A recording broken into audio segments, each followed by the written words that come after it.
गुजरात में पहले चरण का चुनाव 1 दिसंबर को है और 89 सीटों पर वोट डाले जाएंगे। इसके लिए चुनाव प्रचार आज थम जाएगा। ऐसे में सभी राजनीतिक दलों ने अपनी पूरी ताकत झोंक रखी है। प्रधानमंत्री नरेंद्र मोदी से लेकर कांग्रेस के अध्यक्ष खड़गे और आम आदमी पार्टी के संयोजक अरविंद केजरीवाल गुजरात में हैं और लगातार ताबड़तोड़ रैलियां कर रहे हैं।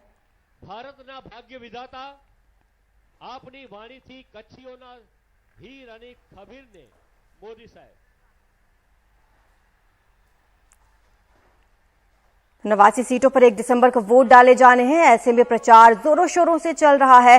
कल प्रधानमंत्री मोदी ने पालिताना, अंजर और जामनगर में रैलियां की। गृह मंत्री अमित शाह ने सवली में रैली की। आम आदमी पार्टी के नेता अरविंद केजरीवाल भी गुजरात में हैं। सूरत में उन्होंने प्रेस कॉन्फ्रेंस की, साथ ही हीरे की फैक्ट्री का दौरा किया और कारोबारियों से भी मिले। वहीं कांग्रेस अध्यक्ष मल्लिकार्जुन खड़गे भी अहमदाबाद में रहे। उन्होंने प्रेस वार्ता भी की।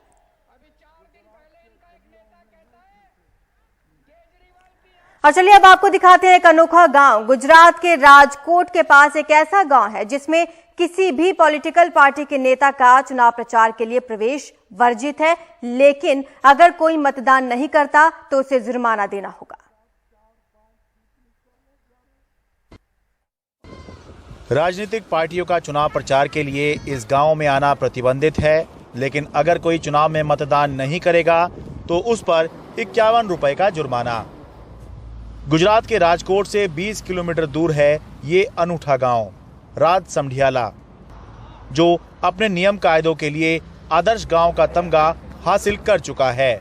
गांव के सरपंच बताते हैं कि पॉलिटिकल पार्टियां गांव में आएंगी तो जाति या दूसरे आधार पर लोगों को बांटेंगी। इसलिए साल 1983 से ही यहां पॉलिटिकल पार्टियों के आने पर पाबंदी है, लेकिन वोटिंग लगभग सभी गांव वाले करते हैं। अगर गांव में जो पॉलिटिकल पार्टी का अगर प्रवेश होगा तो हर एक पॉलिटिकल पार्टी अपने एजेंडा के लिए आएगी। हाँ। और गांव में दलाल पैदा हो गए तो पैसा कोई 5,000, 10,000, 20,000, कुछ को लाख रुपए देके गांव का डिवीजन हो सकता है। अच्छा। तो हमारे गांव का डिवीजन न होने के लिए हमने तब से तय किया, पूरे गांव के तय किया कि अब की बार कोई भी पॉलिटिकल पार्टी को हम उसके एजेंडा को प्रोपेगेट करने के लिए आने नहीं देंगे। साल 1983 में अपने अलग नियम कायदों को बनाने के चलते आज गांव बेहद साफ सुथरा दिखता है। सारी सड़कें सीमेंट की बनी हुई हैं, सीसीटीवी कैमरा भी लगे हैं। गांव को राष्ट्रपति पुरस्कार भी मिला है। गांव में और भी कायदे हैं। जातिवाद की सख्त मनाही है। कूड़ा फैलाने, हवा या पानी प्रदूषित करने, डीजे बजाने पर 51 रुपए का जुर्माना है। पटाखे केवल दिवाली वाले दिन जलाए जा सकते हैं, बाकी कभी नहीं। शराब पीने पर 500 रुपए का जुर्माना, गाली गलौज पर 251 रुपए का जुर्माना है। कोई विवाद होने पर मामला गांव की लोक अदालत में जाएगा। अगर कोई सीधा पुलिस में शिकायत करने गया तो 500 रुपए का जुर्माना।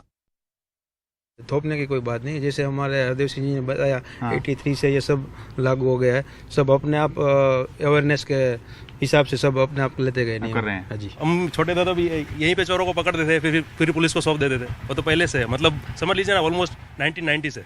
तो आप मतलब गांव के लोगों का भी डायरेक्ट पुलिस के पास जाना मना है, तो पुलिस भी क्या? लेकिन वो चीज होती है ना, अगर आपको क्या बोलते हैं न्याय ना मिले तो आप पुलिस के पास जाओ ना। अच्छा। हाँ, लेकिन यहाँ पे न्याय मिल ही जाता है। हमारे गांव में ज्यादातर लोग खुश होते हैं कि फटाके चलो नहीं फूटते। फटाके फूटते हैं लेकिन दिवाली के एक ही दिन। अच्छा। और जो साउंड पोल्यूशन रहता है, शादी ब्याह होता है तो उसमें डीजे उसके ऊपर भी हमारे यहाँ गाँव में बैन है। गांव के सरपंच बताते हैं कि जब नियम कायदे लागू किए तब हजारों रुपए का जुर्माना वसूला गया, लेकिन अब पिछले 5 साल से जुर्माने वाली नौबत ही नहीं आ रही। 83 में जब लोग चैनलाइज नहीं थे तो फर्स्ट ईयर का 30,000 रुपीज फाइन हुआ। लोगों ने भरा था उतना? तो भरा था। अच्छा। फिर वो अलग अलग कोई गार्बेज फेंकते है, कोई प्लास्टिक डालता है, कोई स्प्लिटिंग करता है। ऐसा अलग अलग जो गलती थी उसका अलग अलग फाइन था। लेकिन फिर बाद में ग्रेजुअली रिड्यूसिंग मैनर में आगे चला गया। लास्ट 5 years से not a single penny has been fine. गांव में सभी जातियों के लोग रहते हैं, लेकिन कभी सरपंच के लिए चुनाव नहीं हुआ। हमेशा आपसी सहमति से ही सरपंच बने। ऐसे गांव में आना, ऐसे गांव को देखना अपने आप में एक बहुत ही सुखद अनुभव है। हालांकि ये बात जरूर कही जा सकती है कि चुनाव लड़ रही पॉलिटिकल पार्टियों का, नेताओं का ये बुनियादी हक है कि वो आम जनता तक पहुंच सकें और उनको अपनी बात समझाकर वोट देने के लिए कन्विंस कर सकें। लेकिन इस गांव में उनको ऐसा करने से रोका जा रहा है। लेकिन चलिए इस एक चीज को अलग रख भी दें तो भी ऐसा बहुत कुछ इस गांव में हो रहा है जिसको देखकर फील गुड का एहसास जो है किया जा सकता है। राजकोट के राज संढियाला गांव से अपने कैमरा सहयोगी प्रवीण जी रोहित के साथ मैं शरद शर्मा, एनडीटीवी इंडिया।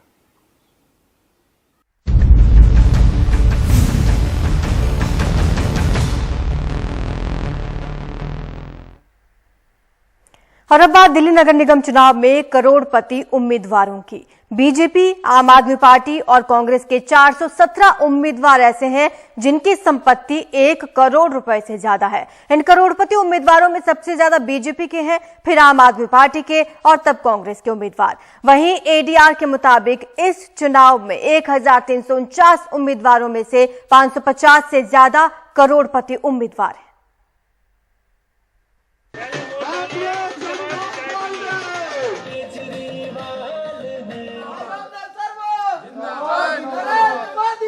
रामदेव शर्मा नगर निगम चुनाव लड़ रहे अमीर उम्मीदवारों में से एक हैं। बीजेपी के टिकट पर बल्ली मारान से चुनावी मैदान में किस्मत आजमा रहे रामदेव शर्मा की संपत्ति 66 करोड़ की है। कभी विधानसभा की टिकट की भी कोशिश की, लेकिन इलाका महिला उम्मीदवार का हो गया। शर्मा बीजेपी के चांदनी चौक जिले के कोषाध्यक्ष भी हैं। हमारे 2 मुद्दे हैं, क्षेत्र की सफाई और साफ शुद्ध पीने का पानी। तीसरा विकास और जो जर्जर हालतें हैं उनका डेवलपमेंट।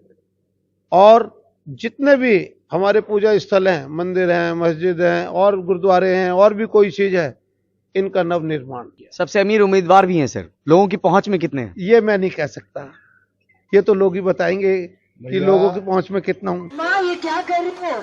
मैं तो आपका आशीर्वाद लेने आई हूँ।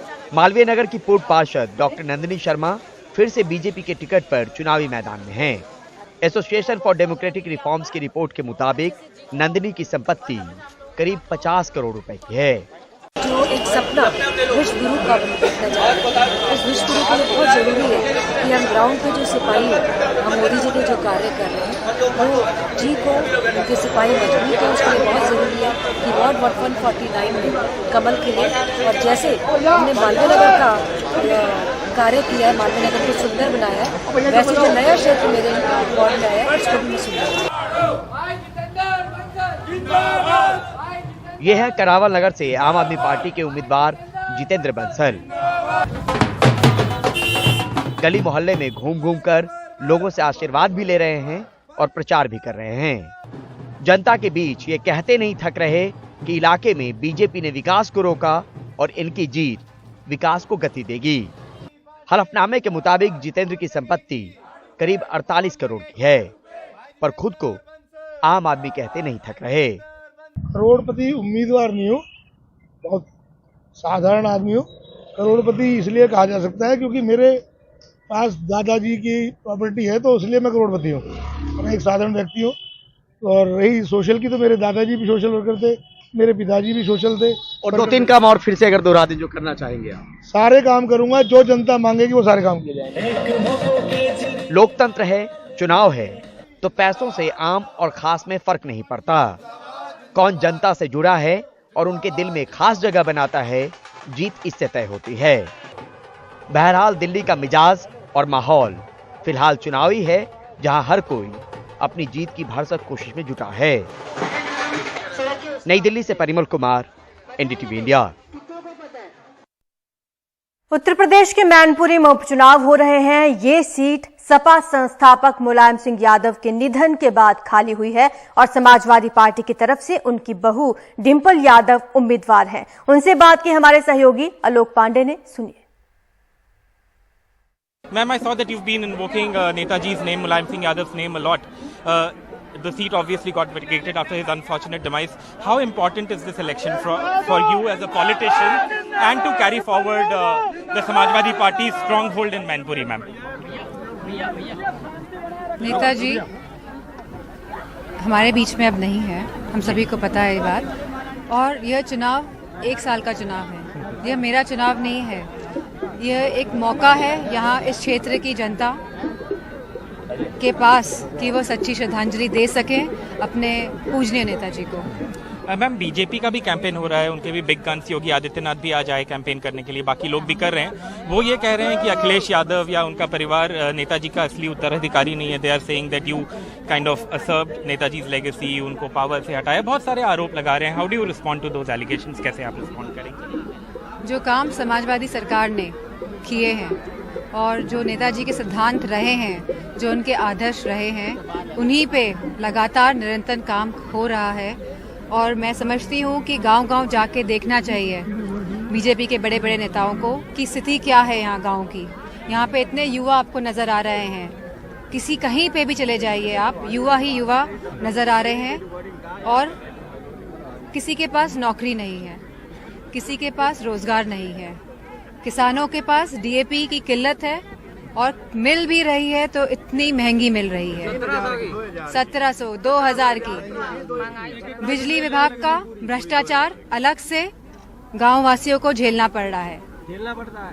ये जो बड़े बड़े नेता आते हैं हेलीकॉप्टर के माध्यम से भाषण देके जाते हैं बड़े बड़े, वह नहीं जानते हैं कि किस तरह हमारे ग्राम वासियों को कष्टों से जूझना पड़ रहा है रोज लगातार।